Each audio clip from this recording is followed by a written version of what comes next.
मस्तक टेकवावं अशा नमस्काराचा जागा फार कमी होत चाललेला आहे. अरे पण ज्यांचं नाव ऐकताच ही मस्तक भी नतमस्तक होऊन टेकता ज्या राजमाता राष्ट्रमाता जिजाऊ मासाहेबांना या शिवकन्याचा मानाचा मुद्रा मानाचा मुद्रा मानाचा मुद्रा. छत्रपतींच्या पदपैशाने पावन झाली माझी ही महाराष्ट्र भूमी. यामध्ये मला माझे विचार मांडण्याची संधी दिली त्याबद्दल आयोजकाचे आभार. आणि छत्रपतींना पुन्हा एकदा माझा मानाचा मुद्रा मानाचा मुद्रा मानाचा मुद्रा. 400 वर्षापूर्वी जिजाऊच्या खुशीत जन्मलेले निराग बाळ मोहनजी शिवबा. राजनीती युद्धनीती गरिबी काळासारख्या कुटलशास्त्राचा कळस म्हणजे शिवबा. सळसळत्या रक्ताची लाट म्हणजे शिवबा. तळपत्या तलवारीची धार म्हणजे शिवबा. महाराष्ट्रात माणुसकी मोजणाऱ्याचा बाप म्हणजे शिवबा. दुश्मनाचा काळजातील पवित्र स्थान म्हणजे शिवबा. पवित्र स्थान म्हणजे शिवबा. आणि 19 फेब्रुवारी 1630 रोजी शिवनेरीवर शिवरायांचा जन्म झाला. अरे इतिहास घडवणारी माणसं ही इतिहास विसरू शकत नाही आणि इतिहास विसरणारी माणसं ही कधी इतिहास घडूच शकत नाही. हाही एक इतिहासच आहे. निसर्गाने मराठ्यांचा इतिहास सुवर्ण अक्षरात लिहून ठेवावा इतका तेजस्वी आणि ओजस्वी असा इतिहास. तलवारी तर सर्वांच्याच हातात होत्या ताकद तर सर्वांच्याच मनगटात होती. तलवारी तर सर्वांच्याच हातात होत्या ताकद तर सर्वांच्याच मनगटात होती. पण हे स्वराज्य स्थापन करण्याची जिद्द फक्त आणि फक्त शिवरायांच्या मनात होती. फक्त आणि फक्त शिवरायांच्या मनात होती. याच मातीत शिवराय व शंभूराजे घडले. आपले आराध्य दैवत भूपती नृपती अधिपती पृथ्वीपती छत्रपती शिवाजी महाराज घडले. भवानी मातेचे लेकरू मराठ्याचा राजा होता. भवानी मातेचे लेकरू मराठ्याचा राजा होता. झुकला नाही कुणासमोर मुघलांचा तो बाप होता. जर कुणी झुकत असेल तर त्याला सत्तेची वाट दाखवा. जर कुणी लढत असेल त्याला मराठीची जात दाखवा. त्याला मराठीची जात दाखवा. ही शिकवण आऊसाहेबांकडून राजांना मिळत गेले. राजे 6 वर्षाचे झाले आणि शहाजी राजांनी आऊसाहेबांना व राजांना रवानगी कर्नाटकातून पुण्याला केली. आणि खरंच पुण्याचं रूपच पलटू लागलं होतं. गाव कामगार सतत काम करावे असं तासन तास काम करू लागले होते. न्यायनिवाडे करण्यासाठी आऊसाहेब सदरेने जातीवर जाऊ लागले होते. नाही अगदी समतीसने पुण्याच्या पार्वती लगेच फारच बंदखोर असा धूल व्हायची आजूबाजूची शेती जोडवे पार करावी याचाही बंदोबस्त आऊसाहेबांनी केला होता. आऊसाहेबांनी आज्ञा करावी आणि सर्वांनी ती हौशेने झेलावी असं वातावरण पुण्यामध्ये निर्माण झालं होतं. पुणे नव्याने सजू लागलं होतं. पुण्याच्या खावस्तखानाच्या हुकुमावर झालेली ही पुण्याची श्मशानरूपी अवस्था पाहून मासाहेबांचं काहीच करपू लागलं होतं. पुण्याची एवढी वरण अवस्था झाली होती की पुराला राहिली ओसरी उरली नव्हती. तेव्हा पुण्याच्या पाटलाच्या वाड्यात मासाहेबांनी आणि राजांनी आपलं बिराट थकवलं. 7 वर्षाचे राजे कराडले भाजून पळून निघाले. ते 4 घरी आणि दारादारी किलबुलू लागली होती. रोग रस्त्यावर येऊ लागले होते. कसबा गणपती दुर्गा फुलाने प्रथमच इतका सजला पुजला गेला होता. आया बहिणींना असं वाटलं की 7 वर्षाचे राजे पुण्यामध्ये विघ्नार्थ गणपती आलंय. राजे मोठे होऊ लागले होते तशी त्यांना गुलामीची जाणीव होऊ लागली होती. राजे 16 वर्षाचे झाले आणि पहिली मोहीम हाती घेतली. स्वराज्य संकल्पने मुठभर मावळे घेऊन घेतलाच तो तोरणा.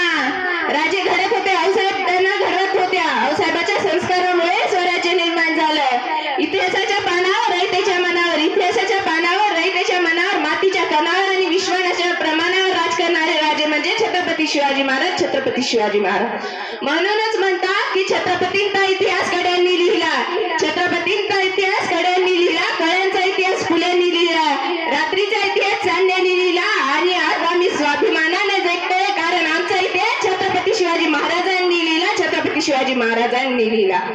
त्याच इतिहासाचा अनमोल ठेवा म्हणजे ते शिवकालीन किल्ले. शिवाजी महाराजांनी बांधलेले किल्ले आजही आम्हाला प्रेरणा देतात. अहो आज आपण असं म्हणतो की राजा राजा पुन्हा जन्माला या. पण जिजाऊच गर्भातल्या गर्भात मारली जातं. मग सांगा ना राजे कशी येतील हो जन्माला. सांगा ना कशी उमगतील फुले अशा कळ्या तोडल्यावर. अहो कशी लागील दिवे अशा पंक्त्या फोडल्यावर. अहो कशी घडील जिजाऊ अशा गर्भातल्या गर्भात मुली मारल्यावर. अशा गर्भातल्या गर्भात मुली मारल्यावर. राजे लढलेत नाही तर सामाजिक व आर्थिक ज्ञान असलेले एक राजकारणी उत्तम पुरुष होते. त्यांच्या कट्टरमुळे बहुजनाला सत्ता मिळवून दिली. अहो आपला राजा ना कुणा पुढे झुकला ना कुणा पुढे वाकला. असा एकच मर्द मराठा शिवबा ऐकला. शिवबा ऐकला. म्हणूनच म्हणतो की आले किती गेले किती उडून गेले भरारे. संपलाही नाही आणि संपणारही नाही माझ्या शिवबांचा दरारा. माझ्या शिवबांचा दरारा. तुम्ही आम्ही तर शिवरायांचे कौतुक करूच पण एकदा रशियाचे परराष्ट्र मंत्री भारतास भेटी देतात तेव्हा आपले मंत्री महोदय त्यांना विचारतात सांगा तुम्हाला काय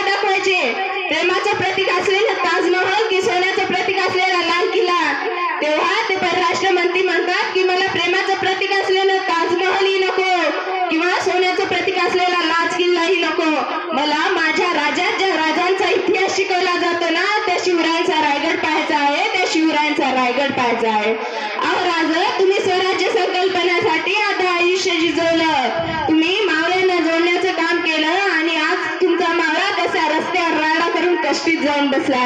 राजा, याला वाटलं नाही का हो मोठा अधिकारी व्हावं? राजा, तुम्ही आम्हाला सांगितलं होतं की दारूचा मोह बरा नाही, म्हणून आज आम्ही मोहापासून दारू तयार केली. तुम्ही सांगितलं होतं ना दारू सोडा, पण तुमचा मावळा सोडत दारू टाकून घ्यायला लागलं.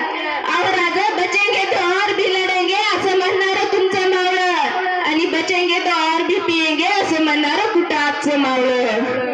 राजा, हे स्वराज्य कुणा एका जातीचं कुणा एका धर्माचं नव्हतं, तर 18 पगड जातीचा समावेश होता. त्या मावळ्याने आपल्या रक्ताचं पाणी करून हे स्वराज्य निर्माण केलं होतं आणि आमचं दुर्दैव की तुमच्या जातीत तुमच्याच नावाचे लाबल लावतो.